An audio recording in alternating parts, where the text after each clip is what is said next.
Merci. Voilà, merci d'être avec nous pour clôturer cette journée. On a une dernière conférence sur un format court d'1 quart d'heure, 20 minutes. Et c'était important pour nous, les co-organisateurs du Digital Habitat, de pouvoir donner la parole, comme on le fait les autres années, à une personnalité qui a de l'impact sur autre chose que le digital, sur un impact social en l'occurrence. Et donc, ça nous tenait à cœur de pouvoir accueillir aujourd'hui Philippe Pelletier, qui est président du directoire de Habitat Humanisme et qui est bien connu du secteur immobilier, compte tenu des nombreuses activités qu'il a eues dans ce secteur, notamment sur les enjeux carbone, mais aussi autour des enjeux du droit immobilier. Donc pour débuter, est-ce que vous pouvez en quelques mots nous rappeler ce qu'est Habitat Humanisme et les grands enjeux de cette organisation? Oui, on va faire court parce qu'on va parler plutôt de l'intelligence artificielle, mais Habitat Humanisme, c'est un mouvement qui aura l'année prochaine 40 ans d'âge et qui s'est mis en tête de loger des personnes très fragiles, très cabossées par la vie, dans les villes, dans les centres-villes. C'est une idée de mixité sociale puissante qui nous anime, faire vivre des gens pas diplômés, pauvres et cabossés dans un univers qui l'est moins. Et espérer qu'ainsi il se passera une insertion sociale. Alors les moyens pour le faire, c'est principalement ce qu'on appelle dans notre jargon du logement accompagné. On ne se contente pas de fournir un toit, mais par un réseau de 6000 bénévoles aujourd'hui, on accompagne dans le logement des gens qui, à partir de cette base, peuvent trouver ou retrouver place dans la société.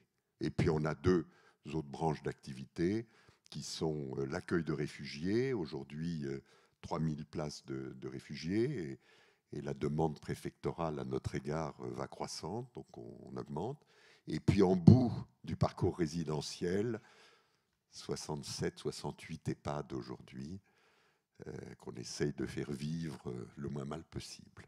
Voilà, tout ça c'est un mouvement, 12 000 logements, une spécialité assez forte sur les pensions de famille, c'est-à-dire cette sorte de petite merveille qui est 800 mètres carrés dans lequel on installe 20 à 25 studios qu'on alloue à des gens de la rue avec des parties communes. Et puisqu'ils ont du mal à vivre de manière autonome, on leur donne cette indépendance d'avoir sa clé, sa boîte aux lettres, sa kitchenette, son chez-soi, mais dans un ensemble aggloméré qui est tenu par 2 travailleurs sociaux. Et on arrive là à des merveilles de reconstruction. Au bout de 5-6 ans, la plupart, il en reste 10% à vie, mais la plupart reprennent leur envol, s'étant débarrassés des addictions et de tout ce qu'ils avaient en arrivant. Donc voilà, c'est ça qu'on fait avec presque 3000 salariés aujourd'hui, 6000 bénévoles. Et on fonctionne. Voilà, on fonctionne. Super. 60 associations en France. Et moi, je m'occupe de la fédération qui est chargée d'aider les associations à faire leur boulot. Super, merci pour cette présentation. Donc on comprend bien, vous avez un défi majeur, celui d'accompagner les plus fragiles, avec un enjeu qui est celui de la mixité. Aujourd'hui, on a beaucoup parlé d'IA, de technologie, de digital. Est-ce que ces sujets sont présents aussi pour ces publics? Et finalement, quels sont les défis ou les solutions qui pourraient être apportées, ou au contraire les contraintes que vous voyez dans l'accompagnement de ces publics qui sont souvent marginalisés? Alors, je ne vais pas vous dire que tout est rose, mais je vais dire que ce progrès que peut constituer l'intelligence artificielle, ce progrès, on va s'en servir. Et que donc je n'oppose pas du tout une sorte de société qui serait une société protégée, portée par des nouvelles technologies, et puis une société inférieure qui serait constitué de gens pauvres et démunis de tout. Je pense que le lien entre les deux est un lien nécessaire, un lien qu'on va renforcer, et je vais vous dire un peu comment. Alors je commence par une première observation qui est vous faire partager une conviction. Euh, les révolutions industrielles, elles ne sont pas venues de nulle part, c'est l'homme qui a inventé la révolution industrielle pour que l'humanité vive mieux. Et l'expérience qu'on a des 3 révolutions industrielles, eh bien celle-là, en un mot, et ces révolutions industrielles, vous allez voir, elles se caractérisent par l'union d'une énergie et d'un moyen de déplacement. La première, le 19e, vous le savez, on venait d'inventer à la fin du 18e la machine à vapeur. C'est donc le train et le charbon qui permet aux locomotives de fonctionner. Et ça a façonné une première partie de nos sociétés, avec le train qui va jusqu'à la ville, donc des villes denses, et avec des emplois qui sont des emplois où on passe de l'agriculture à la mine. On voit le type de société que ça fait, Zola, etc. Deuxième étape, le XXe siècle, nouvelle source d'énergie, le pétrole, et donc le développement de la voiture. Et là, c'est une autre société qui se développe, qui est la société large. On peut aller habiter loin parce qu'il y a la voiture, on peut se déplacer, on n'est plus contraint dans la ville dense comme auparavant. Et à chacun de ces 2 phases, des modes de travail viennent façonner les hommes. Le premier, j'ai évoqué la mine. Le deuxième, c'est l'usine, avec le travail à la chaîne, le taylorisme, etc., qui là aussi donne un mode de vie différent, crée des mouvements de population, des effets de migration différents. Et puis, 21e siècle, on est entré dans la 3e révolution industrielle, où là, la source d'énergie, c'est l'électricité, c'est l'atome aujourd'hui chez nous, et le moyen de transport, c'est la toile, c'est Internet. Et moi, je dis que de même que les 2 premières révolutions industrielles ont façonné la vie des gens, des pauvres comme des riches, chacun essayant de trouver sa place dans cet ensemble, de même la 3e révolution industrielle va façonner la vie des riches comme des pauvres. Ils seront touchés par cette nouvelle organisation. Et donc, tout notre sujet et tout votre sujet à vous, qui êtes des acteurs, c'est de faire en sorte que les plus fragiles d'entre nous soient bien embarqués dans ce mouvement de progrès. Alors, on sait que de façon générale, toutes ces révolutions, elles font que l'humanité, même si on vit sous des drames permanents, mais que l'humanité vit mieux. Hein, la pauvreté régresse dans le monde. La mortalité infantile régresse puissamment dans le monde, etc. Donc, l'humanité vit mieux, y compris les plus fragiles, mais il faut faire en sorte que dans ces évolutions, ils ne fassent pas partie de ce que Schumpeter appelle la destruction créatrice, où on est forcé de casser des œufs pour construire le développement. Alors, moi, je vous dis 3 choses pour que l'intelligence artificielle accompagne le développement de ce secteur dans lequel je vis maintenant, qui est celui de l'économie sociale et solidaire. Alors, j'ai compris qu'il y avait pas mal de bailleurs sociaux parmi vous, dont vous savez de quoi je parle, mais ceux qui seraient un peu loin, qui seraient dans des start-up, ils doivent comprendre que cette économie sociale et solidaire, elle est aussi dans la modernité aujourd'hui. Hein, il faut comprendre d'abord que c'est une économie puissante, 1 200 000 associations à l'œuvre, 2,5 millions d'emplois, 120 milliards de chiffre d'affaires, donc c'est pas rien, et avec des techniques modernes. On s'inscrit dans les labels ESG comme les autres grandes maisons. On pratique la finance solidaire qui nous conduit à faire appel public à l'épargne et à l'investir dans nos sociétés foncières, etc. Donc nous sommes dans la modernité, ce qui veut dire que nous sommes réceptifs à cette nouvelle forme de modernité. Alors 3 éléments. Le premier élément, une alerte que je fais sur la qualité des données. Moi, je m'occupe des gens très pauvres et cabossés. Et j'ai compris que l'intelligence artificielle, elle se nourrissait des milliards de données que nous émettons, nous tous. Il se trouve que cette population, elle est peu émettrice. Elle n'a pas de tablette, elle n'a pas d'ordinateur, ou peu d'ordinateur, quelquefois un téléphone portable d'une génération, ce que je vois, c'est pas la dernière génération. Et donc je pense qu'il y a un sujet, c'est que les données de l'intelligence artificielle qui correspondent à nous tous, qu'on nous renvoie celles que nous émettons, on est prêt à les avoir ordonnées, elles ont pour le moment une lacune parce qu'elles ne s'alimentent pas des données qui font la vie des très pauvres, des très fragiles.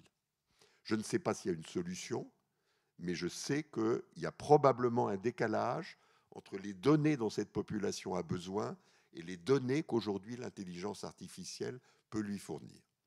Deuxième élément, une banalité, ce qu'on appelle la fracture numérique. Nous vivons la fracture numérique en essayant de la réduire, en accompagnant ces populations qui ont des actes à faire en se servant du numérique. La dématérialisation des actes va tout de même très vite pour cette population-là. Il y a maintenant des paiements qui ne peuvent se faire qu'en ligne. Cette population-là, pour l'essentiel, elle n'a pas de compte bancaire. Hein, donc, vous voyez la difficulté. Donc, on a un sujet de fracture numérique qui est d'accès à ces outils qui permettront demain de bénéficier de l'intelligence artificielle. Et puis, troisième élément, l'inverse du second, le besoin d'inclusion numérique. On parle de société inclusive, d'habitat inclusif, etc. Nous avons la volonté que ces gens très fragiles qu'on accompagne, ils accèdent à ces données, ils accèdent à ces applications, et parce qu'ils en ont besoin pour l'accès aux droits, pour l'accès aux soins, pour l'accès à l'emploi, l'accès aux loisirs, etc., etc. Et là, et c'est à cela que vous m'avez très, très gentiment demandé, en me faisant venir, vous m'avez dit n'hésitez pas à dire ce dont vous avez besoin. Alors, on l'a résumé dans un slide qui va arriver. On a des besoins. Et ces besoins, ils sont simples. On a des besoins en matériel. De grâce, vos vieux ordinateurs, vos vieilles tablettes, on est preneur. On saura les recycler, les retaper, etc. On a une formidable direction informatique, une hotline interne pour tout le réseau qui ferait pâlir d'envie beaucoup de gens, des réponses instantanées incroyables. Donc on saura le mettre à disposition, on a besoin d'outils. Il y a plein de gens qui nous donnent de l'électroménager blanc. On meuble les logements pratiquement gratis aujourd'hui. On se fait offrir les réfrigérateurs, etc., les micro-ondes, les meubles. Enfin, c'est incroyable. Du côté numérique, informatique, on est un peu court. Donc ça, c'est la première des choses. La deuxième des choses, on a besoin de temps. On a besoin de gens qui nous donnent du temps, ne serait-ce que de gens qui soient capables de former nos bénévoles.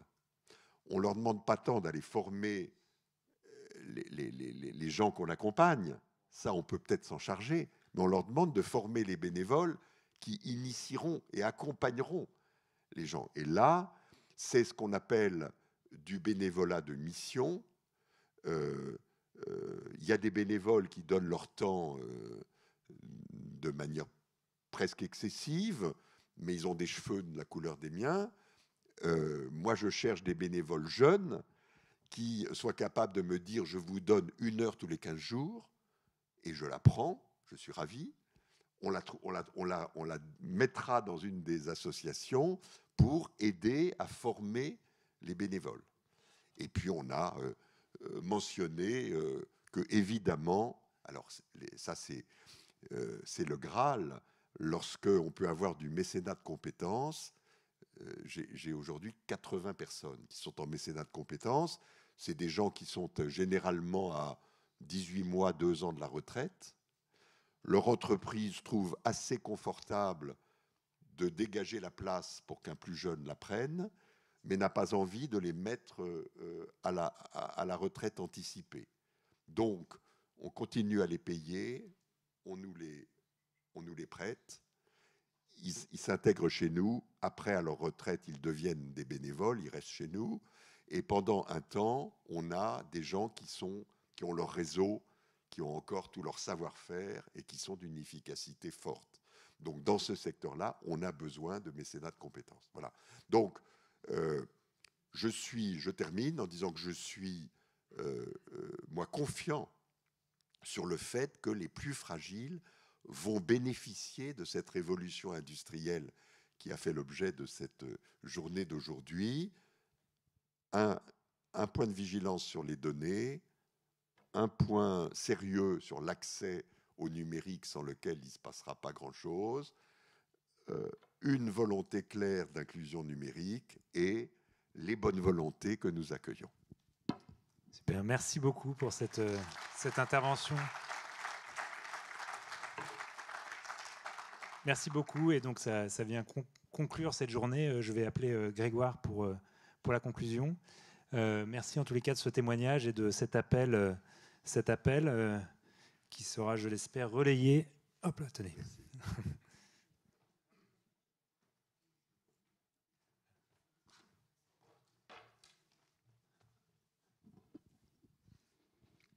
Rebonjour à tous. Quand j'ai accepté de faire ce discours, je ne savais pas que je passerais après vous, Monsieur Pelletier. C'est un peu difficile pour moi, je vous ai mis un peu la pression parce que vous êtes quand même un bon orateur. Juste quelques informations avant de vous libérer. D'abord, pour revenir sur quelques chiffres, ce discours, ça vient clôturer cette première journée du Digital Habitat. N'oubliez pas qu'il y a une deuxième journée qui, elle, est 100% digitale. Donc ne venez pas ici demain, il ne se passe rien. Donc connectez-vous sur la plateforme avec plus de 32 webinaires qui seront en ligne. Donc quelques chiffres, à peu près 200 personnes ont participé, dont on va dire plus de 120, quasiment 150 maîtres d'ouvrage ici réunis. Donc on est plutôt très content du succès de cet événement. Je disais 31 partenaires présents, donc ça fait 62 webinaires demain, 12 speakers aussi, plutôt de qualité, et je les remercie. C'était donc notre 5e édition. Donc voilà en quelques chiffres un peu comment clôturer cette première journée. L'autre chose qui est important, Julien l'a dit aussi en début, et je me permets d'insister là-dessus, c'est l'esprit du Digital Habitat. Maintenant, ça fait 5 ans qu'on organise cet événement. La première chose, c'est qu'on essaie de promouvoir l'innovation. L'innovation, c'est la technologie, mais c'est aussi la dimension humaine, comme ça a été rappelé à l'instant. Donc ça, c'est une des premières choses. L'autre élément, comme on parle d'humain, organiser une journée en présentiel est importante. C'est un beau succès aujourd'hui. C'est l'occasion aussi d'échanger, voire même que certaines personnes se retrouvent à cette occasion. Et puis l'autre chose qui est très précieuse et qui est peut-être l'ADN particulier du Digital Habitat, c'est l'implication des adhérents, puisque l'événement, il est fait aussi par les gens qui participent et les partenaires que vous avez pu rencontrer. Et donc ça se matérialise même maintenant dans une association qui porte le Digital Habitat pour montrer l'aspect durable de l'événement. Et après, 2 autres choses aussi que je voudrais partager avec vous. La première chose, c'est on a parlé d'engagement. Si vous êtes là, c'est que vous êtes engagé sur les sujets d'innovation dans votre métier au quotidien. Il y a aussi un élément qui est important pour nous en tant qu'entreprise, c'est cette nécessité parfois d'avoir le courage de passer de l'expérimentation ou du POC à l'échelle pour valider aussi des modèles économiques. Donc ça, c'est un premier point qu'on avait aussi évoqué l'année dernière. Et l'autre chose aussi que je voulais partager avec vous, c'est, on le fait aujourd'hui à Paris. Il y a des gens qui viennent de Toulouse, il y a des gens qui viennent de Marseille, donc de relativement loin. On pourrait imaginer, et si vous nous sollicitez, d'organiser des petits événements aussi en local auprès de différents maîtres d'ouvrage et rassembler un certain nombre d'entreprises innovantes pour créer un moment pareil d'échange autour de l'innovation. Et donc je crois qu'on est assez ouvert à ce que vous reveniez vers nous pour nous proposer ou qu'on puisse essayer de construire un événement ensemble. La dernière chose, c'est les remerciements. Donc je remercie encore une fois les speakers. Et puis après, je remercie aussi chacun des participants parce que, à mes yeux, c'est important dans le quotidien qui est assez chargé d'avoir des moments comme ça où vous pouvez réfléchir à dans 3 mois, dans 6 mois, dans 12 mois ou dans 24 mois. Et on espère que Digital Habitat, c'est aussi pour vous cette occasion de sortir un peu de votre quotidien et de prendre un peu de recul ou de pouvoir se projeter. Et je dirais, on est là pour vous aider aussi à vous projeter. Et enfin, un dernier merci. Je voudrais avoir une mention assez spéciale pour Mélanie, qui est avec moi sur scène, qui travaille depuis de longs mois avec chacun des partenaires pour mettre tout ça en musique. Et je crois que même si on est au milieu de l'événement, c'est quand même une sacrée réussite. Et je voudrais remercier l'architecte qui est Mélanie au quotidien pour cette journée.